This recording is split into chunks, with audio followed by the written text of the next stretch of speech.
Israeli बर्बरियत Gaza में जारी और वॉशिंगटन पोस्ट ने टर्किश अमेरिकन आयशा नूर आइगी के कत्ल के ऊपर और सवालात खड़े कर दिए।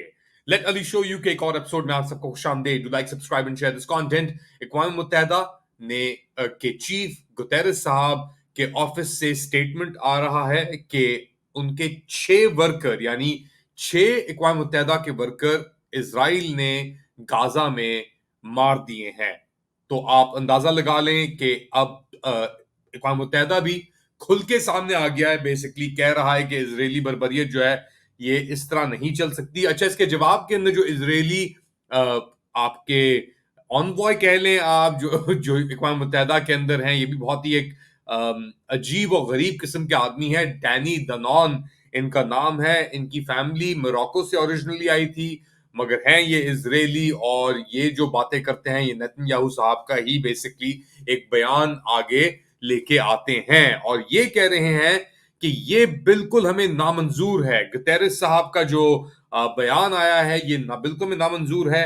हम इसको एक्नॉलेज और कबूल करने से इनकार करते हैं। ये बिल्कुल एक हकीकत की बेहूदगी है। And so on so on so on.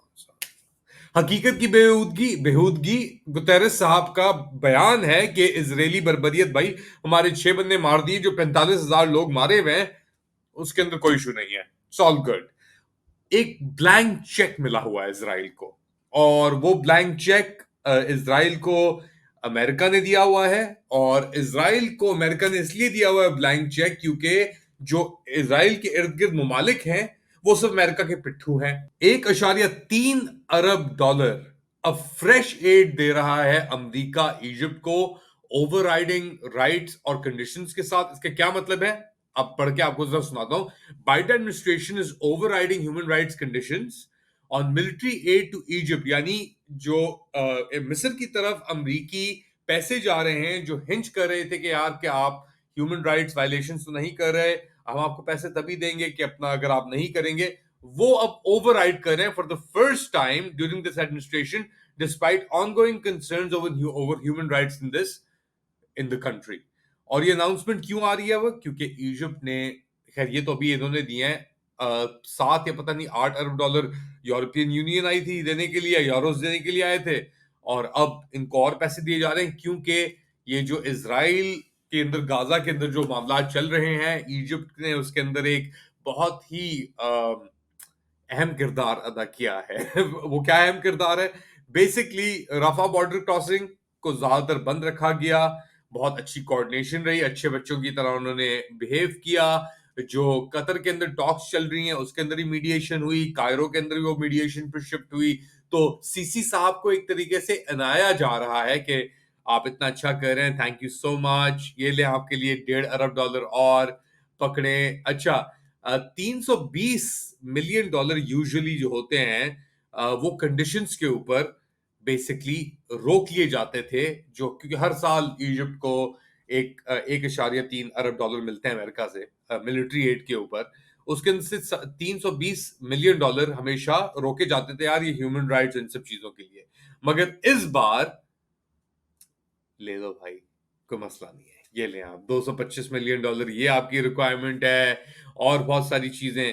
तो एक तरीके से ये पे बैक आप कह लें या पे ऑफ कह लें आप, जो अमेरिका दे रहा है सीसी साहब को इजराइल के अंदर एक सिक्योरिटी उसकी गारंटी करने के लिए, रखने के लिए।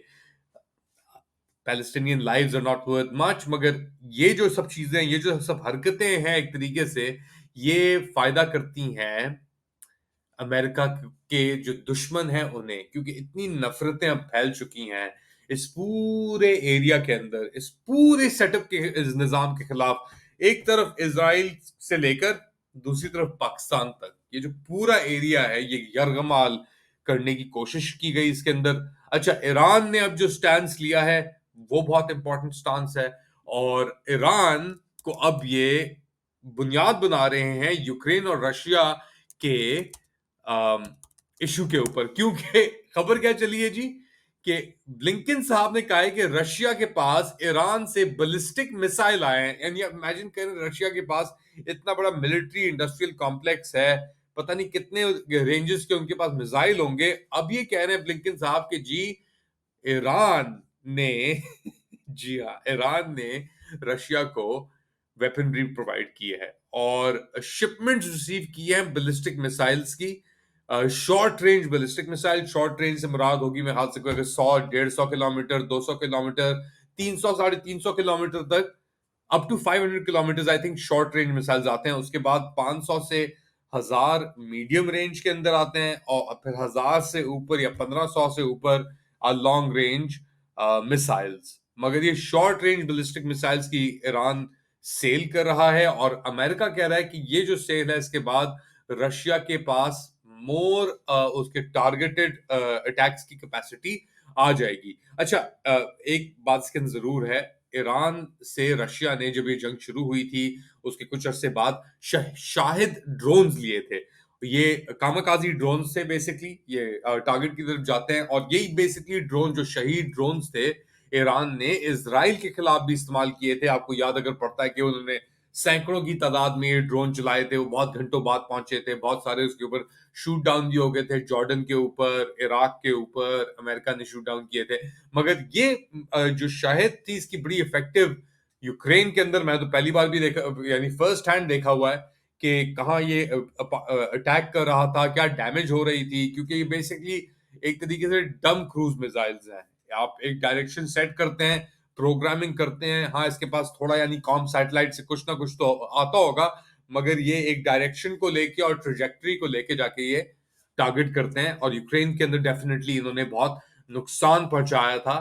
तो अब ड्रोन से हटके Iran according to the American ये missiles, short range ballistic missiles भेज रहा है आपके रशियंस को, और इसलिए अब एक और मौका मिल गया है बेसिकली अमेरिका को और उनके एलाइज को कि और पैसे और वेपन्स भेजे जाएं आपके यूक्रेन में। तो यानी एक सोने पे सुहागा है ये उनके लिए। अब क्योंकि अभी पहुंचे भी थे ब्लिंकन साहब और लैमी जो यूके के डिफेंस सेक्रेटरी हैं, वो दोनों पहुंचे हुए थे कीव, और ऐसे वक्त में मुलाकात हुई कि जी ये तो ये खबर आ गई, वाह, कि जी ये ईरान फतेह 360 यानी फतेह 360 बैलिस्टिक मिसाइल, ईरान का फत 360 बैलिस्टिक मिसाइल है जो अब रशिया के पास होगा।